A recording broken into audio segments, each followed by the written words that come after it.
Hey guys, welcome again to another edition of my GasGas channel.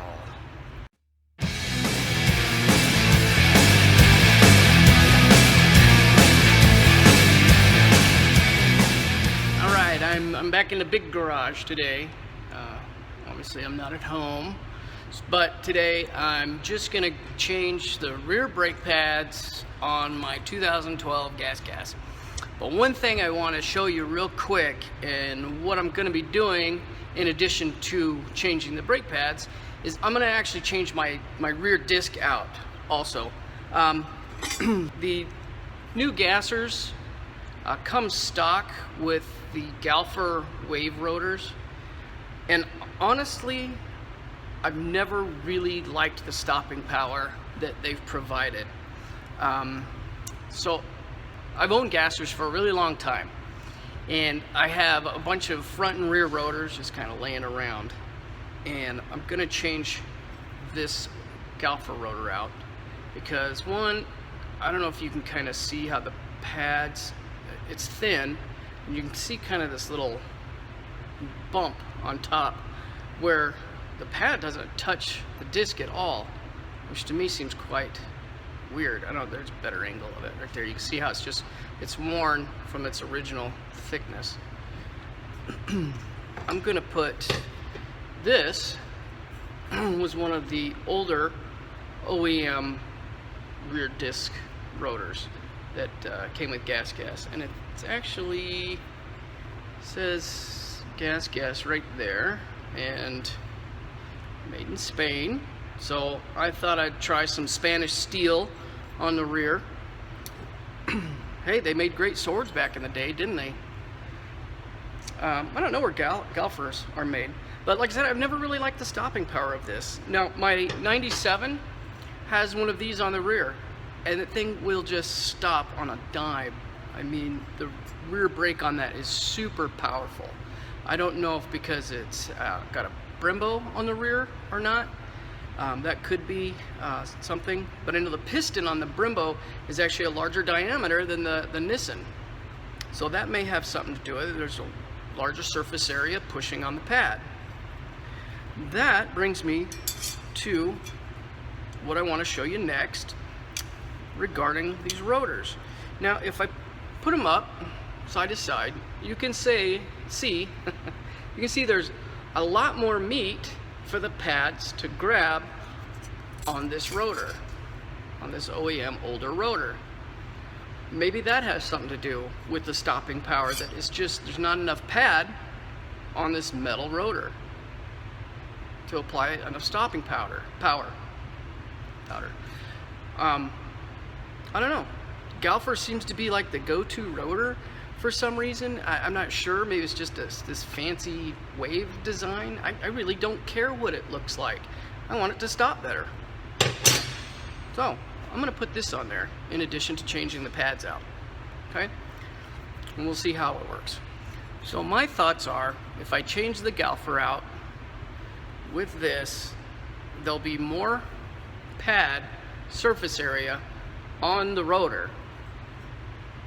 Maybe my theory is wrong, maybe my theory is right, who knows, I don't know.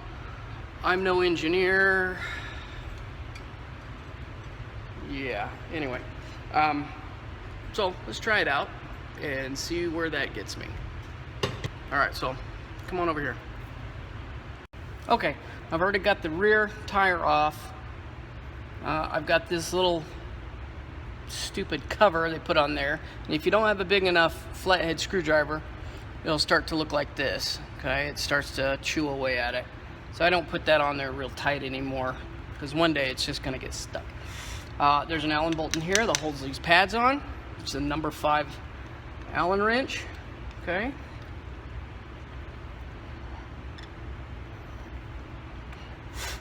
my brake pads that I got, these were on sale on closeout via Rocky Mountain ATV.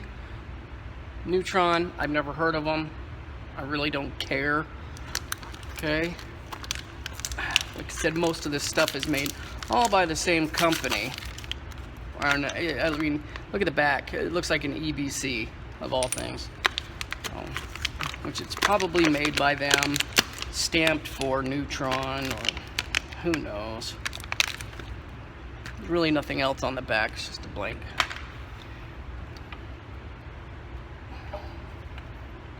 Okay. Break that off.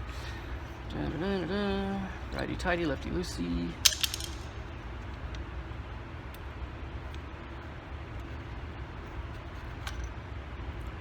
Okay.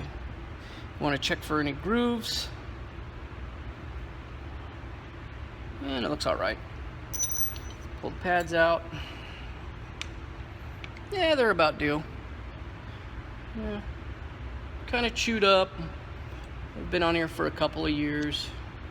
Getting a little thin. You can kind of see next to a new one. Yeah, it's a bit thin.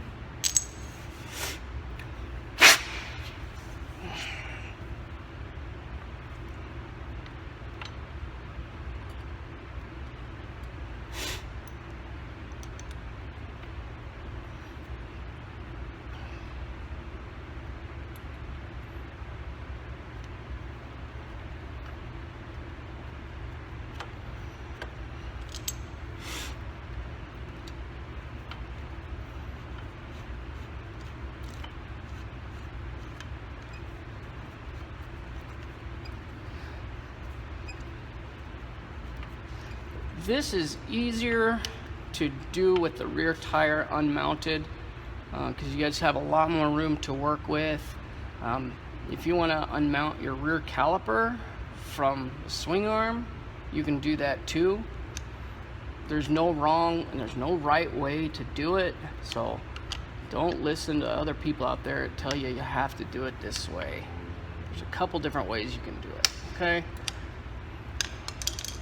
And it's your bike. Do it the way you're comfortable with.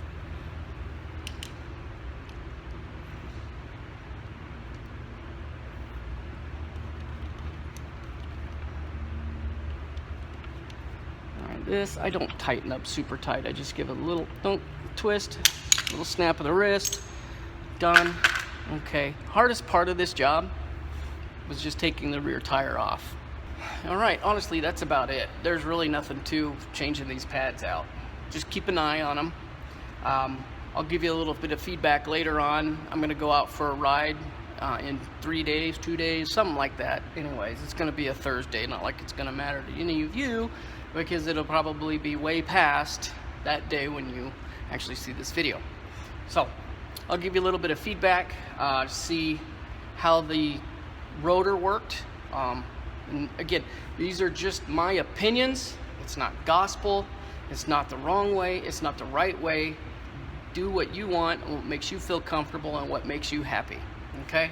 So, we'll see you guys later. Thanks for sticking around. And, guys, be kind to one another. And if you see somebody in need, lend them a hand and help them out.